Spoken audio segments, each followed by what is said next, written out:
గుంటూరు జిల్లాలో 13వ రోజు ఓదార్పు యాత్ర వలివేరు నుంచి ప్రారంభమైంది. వలివేరు గ్రామంలో 3 చోట్ల ఏర్పాటు చేసిన వైఎస్ విగ్రహాలను జగన్ ఆవిష్కరించారు. ఆ తర్వాత జగన్ మాట్లాడుతున్నారు. ఇప్పుడు లైవ్ లో చూద్దాం.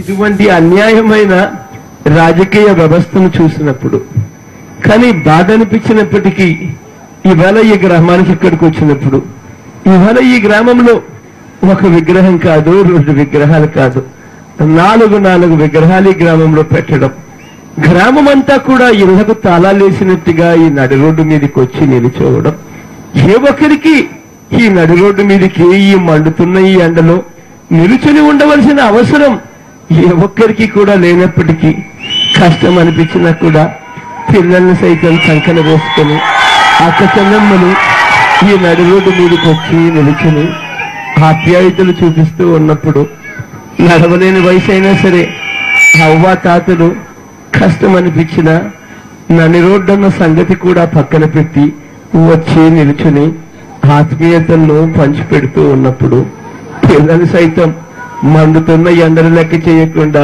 నడి రోడ్డన్న సంగతిని పక్కన పెట్టి ఆడుకోవాలి అన్న ఆలోచనలు సైతం కూడా పక్కన పెట్టి పిల్లలు సైతం అన్నా ఎవరున్నా లేకున్నా మేమంతా నీకు తోడుగా ఉన్నామన్నా అంటే పిల్లలు సైతం ప్రేమాభిమానాలను చూపిస్తూ ఉన్నప్పుడు ఇంతటి ఆప్యాయతలకు, ఇంతటి ఆత్మీయతలకు, ఇంతటి ప్రేమాభిమానాలకు ఎన్ని జన్మలెత్తినా కూడా ఈ రుణాన్ని నేను తీర్చుకోలేనని చెప్తున్నా.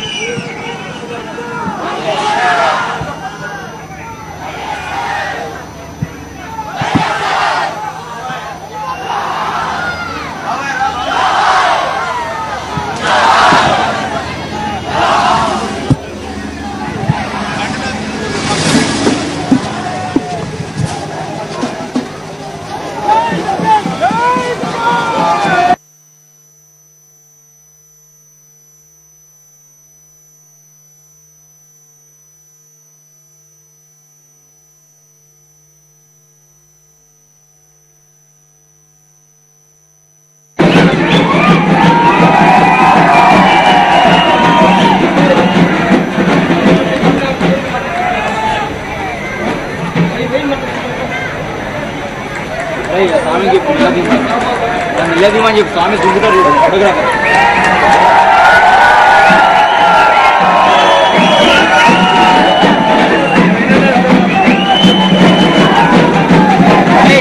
చెప్పరా స్వామికి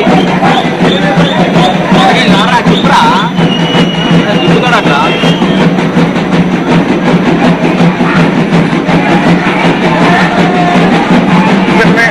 ఒలివేరు గ్రామం నుంచి ఓదార్పు యాత్ర ప్రారంభించారు. 13వ రోజు ఓదార్పు యాత్ర గుంటూరు జిల్లా పల్లెల్లో అప్రతిహతంగా సాగుతోంది. కాసేపటి క్రితమే రాత్రి ఒలివేరులోనే బస చేశారు. ఆయన కాసేపటి క్రితమే ప్రారంభించి ఓదార్పు యాత్రను ఇక్కడ పక్కనే ఉన్న శివాలయం కూడా వెళ్లి అక్కడ ప్రత్యేక పూజలు నిర్వహించిన తర్వాత వైఎస్ఆర్ భారీ కాంస్య విగ్రహాన్ని ఇక్కడ ఆవిష్కరించడానికి ఒలివేరు పాలకేంద్రం సెంటర్ కి వచ్చి ఇప్పుడే కాసేపు క్రితమే విగ్రహావిష్కరణ పూర్తయింది. అయితే రాజశేఖర్ రెడ్డి 10 ఏళ్ల క్రితం ఈ గ్రామానికి వచ్చి ఇదే ప్రాంతంలో ఇక్కడున్న పాలకేంద్రాన్ని కూడా ఆయన ప్రారంభించి ప్రతిపక్ష నాయకుడి హోదాలో 2001 ఏప్రిల్ నెలలో వచ్చారు. ఒలివేరు గ్రామానికి వచ్చి ఇక్కడున్న పాలకేంద్రాన్ని ప్రారంభించి భారీ బహిరంగ సభ పెట్టారు.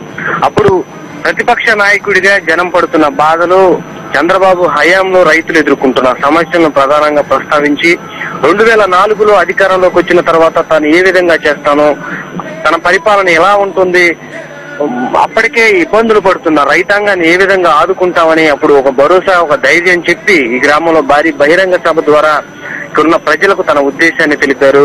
సరిగ్గా 3 ఏళ్ల తర్వాత 2004లో జరిగిన ఎన్నికల్లో రాజశేఖర్ రెడ్డి అధికారాన్ని చేపట్టారు. అదేవిధంగా ప్రభుత్వ సంక్షేమ పథకాలు లెక్కకు మిక్కిలి పదుల సంఖ్యలో ప్రవేశపెట్టి ఏ విధంగా 6 ఏళ్ల పాటు సువర్ణ యుగాన్ని, ఆంధ్రప్రదేశ్ రాష్ట్రాన్ని ఒక సువర్ణ యుగంగా ఎలా తీర్చిదిద్దారు, ఆయన పరిపాలన ఒక సువర్ణ యుగంగా ఎలా సాగిందనేది మనకందరికీ తెలిసిన విషయమే. 10 ఏళ్ల క్రితం ప్రతిపక్ష నాయకుడి హోదాలో ఏర్పాటు చేసిన బహిరంగ సభ ద్వారా తన ఉద్దేశాన్ని తెలిపారు. మాట ఇస్తే తప్పని నాయకుడిగా ఆయన అప్పట్లో నిరూపించుకున్నారు. ఆయన మాట, ఆయన ఉద్దేశం ప్రకారమే అధికారం చేపట్టిన తర్వాత అదేవిధంగా ప్రజా సంక్షేమ పథకాలను అమలుపరిచి నాయకుడిగా, ఏకైక నాయకుడిగా ఆయన మిగిలిపోయారు. సరిగ్గా 10 ఏళ్ల తర్వాత జగన్మోహన్ రెడ్డి ఒలివేరు ఓదార్పు యాత్రలో భాగంగా ఒలివేరు గ్రామానికి రావడం, ఒలివేరు వచ్చిన తర్వాత ఇక్కడున్న గ్రామస్తులతో స్వయంగా మాట్లాడటం. రాజశేఖర రెడ్డి ఆ రోజు వచ్చారు, పాల కేంద్రాన్ని ఇక్కడ ప్రారంభించారు. ఆయన చేతుల మీదుగా ప్రారంభించిన పాల కేంద్రం చాలా పచ్చగా కొనసాగుతుంది. వేలాది లీటర్ల పాలుని ఇక్కడ సేకరిస్తారు. ఈ చుట్టుపక్కల గ్రామాలను సైతం, ఇక్కడ ఊర్లో కూడా దాదాపు 7,500 మంది ప్రజానీకం పాల ఉత్పత్తుల మీద ఆధారపడుతూ ఉంటారు. మహిళా సాధికారికత అనేది పాల ఉత్పత్తి మీద కూడా ఆధారపడి ఉంటుంది. ఇంట్లో సాధారణంగా గేదెలు పాల ఉత్పత్తి అనేది జరిగితే అక్కడ ఆర్థికంగా కూడా ఒక ఆర్థికంగా వారి కాళ్ళ మీద వాళ్ళు నిలబడే అవకాశం ఉంటుంది పాల ఉత్పత్తులను ఆ విధంగా చేస్తే. సో పాల కేంద్రం ద్వారా ఇక్కడ పెద్ద ఎత్తున వేలాది లీటర్ల పాలను కూడా సేకరిస్తారు. ఆయన